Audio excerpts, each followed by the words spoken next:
c'est une bogue. Je me suis assise sur une bogue. Je me suis assise sur une bogue de châtaigne. Bah, ça pique les fesses, hein, je peux vous dire. Je commence bien ma vidéo, moi. J'ai toujours pas réparé mon appareil photo. Si jamais vous avez pas suivi, l'écran qui se retourne, c'est cassé, donc je peux plus le retourner, donc je me vois pas. J'ai pas de retour caméra quand je me filme. J'espère que je suis bien cadrée. Alors, attaquons le sujet de la vidéo du jour. Vous avez vu dans le titre, comment oser partir à l'aventure seul. Je sais bien que la plupart d'entre vous qui regardez ma chaîne YouTube partez déjà seul à l'aventure, donc cette vidéo ne va pas parler à tout le monde, mais en même temps il en faut pour tout le monde aussi, et je vais parler de mon parcours, ce qui m'a amené à faire ce que je fais, c'est-à-dire partir seul en randonnée, en voyage, bivouaquer seul, etc. Ce qui n'est pas forcément évident pour moi, puisque moi je suis citadine à la base, hein, j'ai grandi en ville, donc c'est pas comme si j'allais crapahuter tous les jours dans la montagne, en forêt, en bord de mer ou que sais-je, et que j'étais habituée. C'est venu progressivement.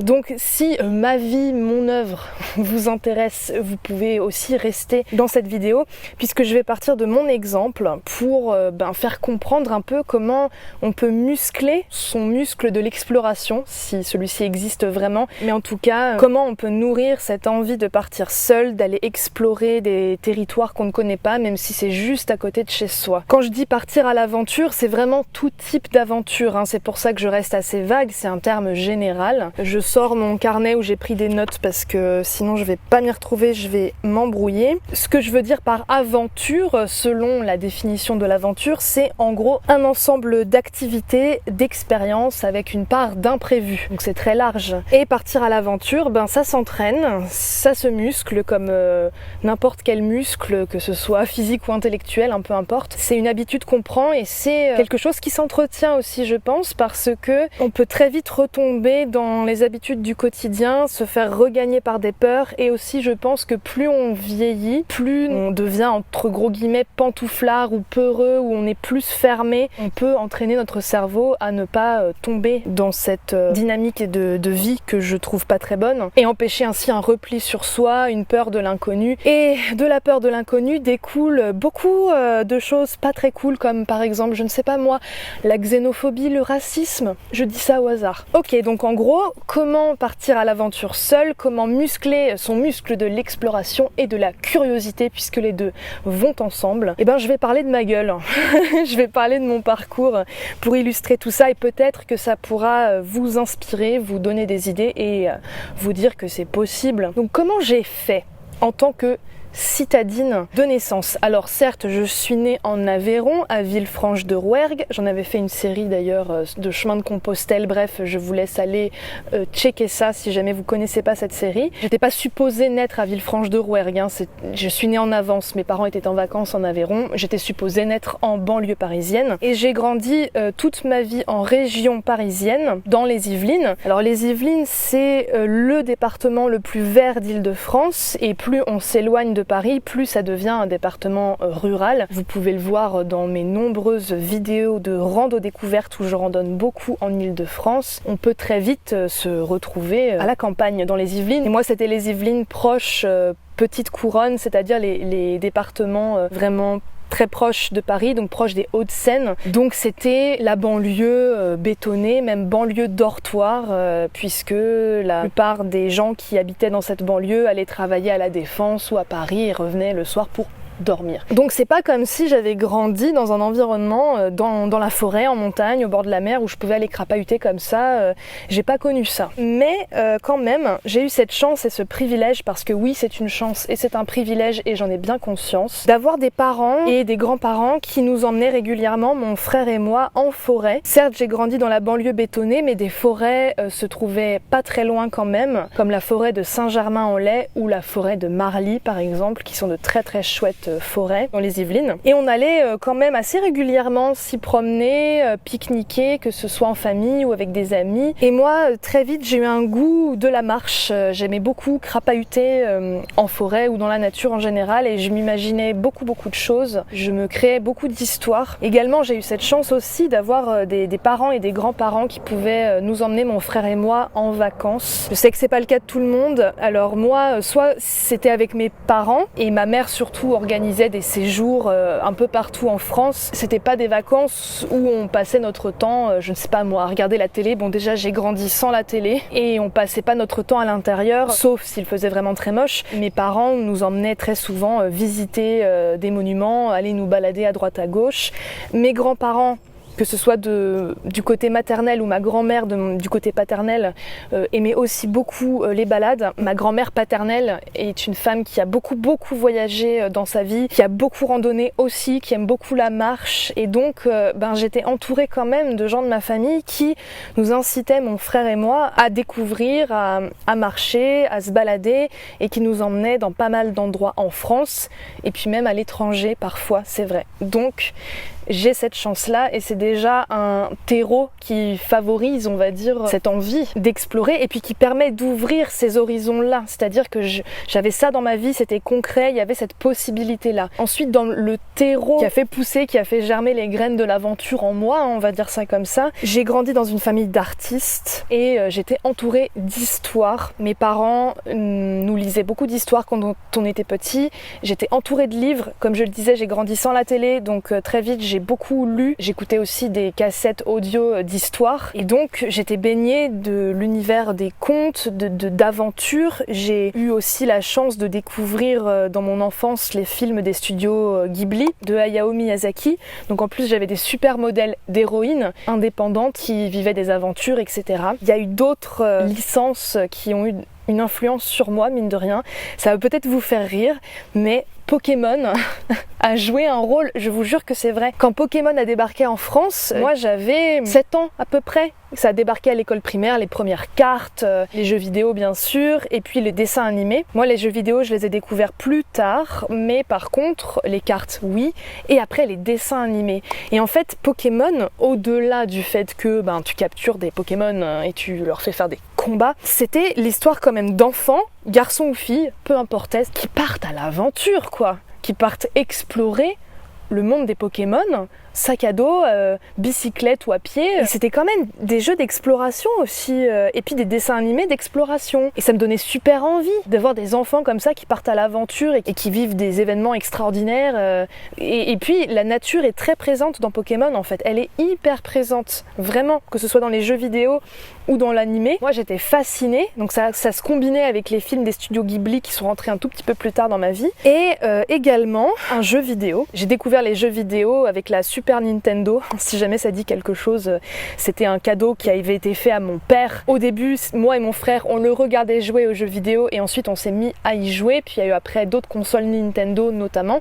Et donc la licence The Legend of Zelda. Je suis pas une grosse joueuse de jeux vidéo, mais les jeux vidéo Zelda, je les trouve incroyables. Donc le tout premier Zelda que j'ai connu, c'était A Link to the Past, et puis après évidemment tous les Zelda 3D qui ont suivi jusqu'au tout dernier Tears of the Kingdom. Alors c'est une licence qui m'a énormément marquée et qui continue de me marquer, que je trouve incroyable. Mais en plus de ça, le créateur de Zelda, Shigeru Miyamoto je crois, son histoire à lui c'est qu'il a passé son enfance à crapahuter dans la campagne japonaise et dès les premiers Zelda il avait envie de recréer ça. Il voulait créer pour les joueurs et les joueuses un sentiment d'exploration. Et évidemment avec les titres Breath of the Wild et Tears of the Kingdom, là l'exploration est poussée à son maximum, c'est un monde ouvert incroyable, mais il y a toujours eu cet aspect dans les jeux vidéo Zelda d'exploration, de paysage, de nature, et moi j'adorais quoi. Donc j'étais baignée quand même à la fois dans le réel et aussi dans les fictions, quelle que soit leur forme, d'exploration, d'aventure. J'étais baignée de tout cet imaginaire-là. Je pense que ça a énormément joué par la suite, parce que ça y est, la graine de l'aventure était déjà plantée en moi, et en plus j'avais une appétence pour la marche, pour l'exploration, qui était encouragée par toutes les histoires que je lisais, que j'entendais, et également par le fait que j'avais la chance de pouvoir partir en vacances et d'aller en forêt quand même, malgré le fait que j'ai grandi en ville. Donc ça c'est déjà le point de départ, mais mine de rien ça joue beaucoup et je m'en rends bien compte. Ensuite, qu'est-ce qui a fait que j'ai commencé à concrètement partir à l'aventure seule? Alors c'est venu vers mes 16 ans je dirais, et donc évidemment le terreau était déjà là. Il se trouve que j'ai cette chance là aussi. Du côté de mon père, on a une maison familiale au sud d'Orléans dans le Loiret que j'ai connue toute ma vie et on s'y rendait très souvent. Et j'ai eu une espèce de déclic à mes 16 ans, parce que quand on s'y rendait, en gros, dans cette maison familiale, on faisait tout le temps un peu les mêmes choses, ce qui moi m'oppressait d'ailleurs. J'aime pas faire les mêmes choses avec les mêmes personnes tout le temps, vraiment j'aime pas. Et on allait toujours dans les mêmes zones. Et en fait, je me suis rendu compte que ce village dans lequel on allait, je le connaissais depuis ma naissance, mais je connaissais toujours les mêmes endroits et j'avais jamais exploré ce village. Je savais même pas, je n'avais même pas l'idée d'à quel point il était grand ou pas, qu'est-ce qu'il y avait vraiment autour. Après, on se déplaçait en voiture pour aller dans d'autres points de la région, mais globalement, j'avais jamais pris le temps d'explorer à pied ce village et juste de l'appréhender comme ça dans son entièreté. Donc j'ai commencé à le faire toute seule, juste à me balader dans les rues du village et puis un petit peu en dehors, donc c'était très vite des champs, des bois, etc. Et j'ai fait la même chose aussi dans la ville de banlieue où j'habitais à l'époque. C'est pareil, je me suis dit, j'ai eu cette envie d'arpenter en fait, d'arpenter la ville, de me rendre compte comment elle est faite, comment elle est structurée, de me dire tiens, c'est marrant, je suis jamais allée dans ces rues-là, dans cette zone-là, pourtant j'habite là depuis des années. Et c'est comme ça que j'ai commencé à explorer. Et puis à l'époque, je courais un peu aussi, je faisais du jogging, mais bon, j'ai assez vite arrêté parce que ça me passionne pas des masses, je préfère marcher en fait. Mais j'ai commencé comme ça. J'ai commencé en étant curieuse de voir à quoi ressemblaient les endroits où j'habite. Puis après, ça s'est étendu à Paris, puisque j'ai fini par habiter à Paris, mais même je m'y rendais pour mes études, etc. Donc j'avais envie de comprendre en fait comment étaient fichus ces endroits et de voir comment ils étaient reliés entre eux, puisque par exemple Paris, tu peux te déplacer en transport en commun, et donc je voyais pas comment était structuré Paris. Je les voyais à travers les stations de métro ou de RER, mais je voyais pas la structure globale de la ville. Et donc je l'ai exploré à pied, à vélo. Et en fait c'est né comme ça, c'est-à-dire que j'ai eu un besoin vraiment de partir seule. Et c'est ça que je veux dire, c'est-à-dire que le muscle de l'exploration, peu importe l'aventure qu'on va faire, si elle est lointaine ou pas, si elle est longue ou pas, c'est un état d'esprit.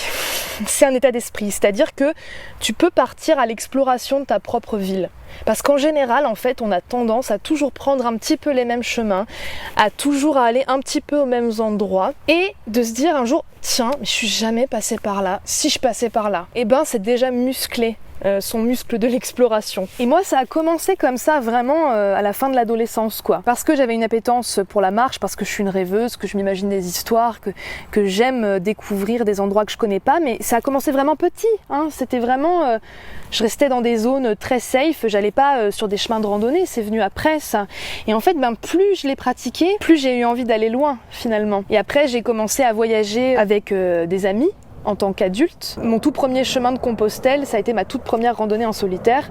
C'était la Voie du Puy en 2017. Je n'en ai pas fait de vidéo puisque à l'époque je ne filmais pas. Mais ça a été un déclic. Il avait fallu que j'aie cette idée d'abord. Et cette idée, elle ne me serait pas venue, je pense, si j'avais pas eu tout ce terreau dans l'enfance, etc. Mais aussi parce que j'avais déjà commencé à pas mal explorer des endroits connus, tester différents chemins, différents circuits. Plus je le faisais, plus je devenais curieuse. Plus je voyais que c'était vachement chouette de faire ça. Et après, ça s'est renforcé, c'est-à-dire que je pense que comme n'importe quelle discipline, plus tu y prends goût, plus tu deviens bon, et plus tu deviens bon, plus tu as envie d'aller loin. Toutes mes vidéos de rando découverte, l'idée de ces randos découvertes, cette série que j'appelle comme ça, et je me suis dit, mais en fait, j'ai grandi dans les Yvelines, mais je connais relativement peu l'Île-de-France si j'allais explorer. Et donc j'ai trouvé des topo-guides dont je me sers pour me donner des idées de rando et j'ai suivi plein de sentiers, puis je l'ai fait de plus en plus et le fait de filmer, de faire des vidéos, ça m'encourageait à le faire. C'est comme des exercices de musculation, c'est comme faire ses gammes avant de jouer d'un instrument, ça s'entraîne en fait, ça s'entraîne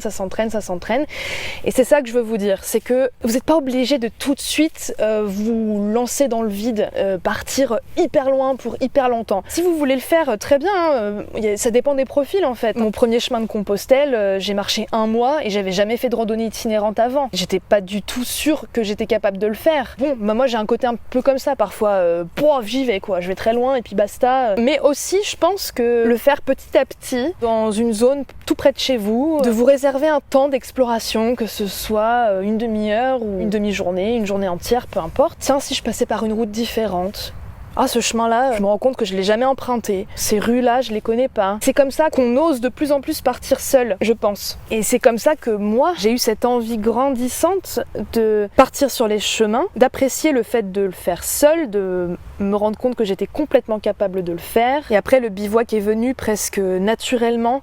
Ça découlait, c'était la suite logique de tout ce que j'avais fait jusqu'à présent. Voyage sac au dos, c'est vraiment un état d'esprit à part entière. Et je pense que c'est comme ça qu'on y parvient. Donc je ne peux que vous encourager à le faire, vraiment. Que vous partiez loin ou non, que vous partiez longtemps ou non, c'est pas le plus important, je pense. Vous avez rien à prouver à personne, à part à vous-même quelque part, et seule votre approbation de vous-même compte. Vraiment, c'est avant tout, encore une fois, un état d'esprit, l'aventure. Et on peut partir à l'aventure juste à côté de chez soi. On peut très bien, comme moi je l'ai fait, partir 3 jours en randonnée bivouac dans les Yvelines. Et ça, c'est une sacrée aventure, je peux vous dire. Je suis pas partie loin, mais c'était un chemin où il y avait quasiment personne, bivouaqué dans les Yvelines. J'avais l'impression d'être super loin. Et j'étais partie que 3 jours, mais j'avais l'impression d'être partie vachement plus longtemps. Tellement le temps est différent, tellement l'état d'esprit est différent. Et pourtant, j'étais en région parisienne. Donc c'est vraiment pas une question de destination, c'est pas une question de durée, c'est une question de dans quel état d'esprit on se met, comment on voit les choses, jusqu'à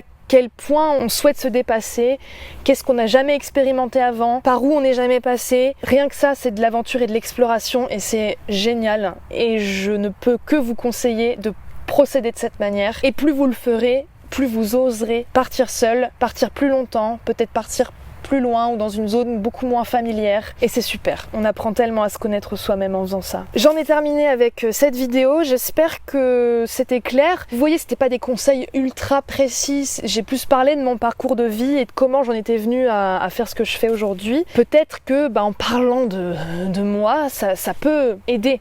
Parfois, se parler de soi, c'est en fait assez universel aussi. Donc j'espère que ça vous a intéressé, j'espère que ça vous a donné envie de partir à l'aventure seul si jamais vous n'avez pas encore sauté le pas ou de le refaire. Je vous remercie d'avoir regardé cette vidéo jusqu'au bout. N'hésitez pas à mettre un pouce en l'air, à écrire un commentaire, ça aide pour le référencement de cette vidéo et de ma chaîne de manière générale. Si vous n'êtes pas encore abonné à ma chaîne, le bouton s'abonner est juste en dessous, il vous suffit de cliquer, c'est facile, c'est gratuit. Je suis également sur les réseaux sociaux, Instagram, Facebook et j'ai aussi une page Patreon où vous pouvez m'aider financièrement si vous le pouvez et le souhaitez pour le contenu que je produis sur internet gratuitement. Et merci à celles et ceux qui me soutiennent déjà financièrement, ça me touche beaucoup, je ne le dirai jamais assez. J'espère en tout cas que vous allez bien, que vous vous portez bien et que vous vivez de belles aventures quelles qu'elles soient. Et puis quant à moi, je vous dis à bientôt. Ciao.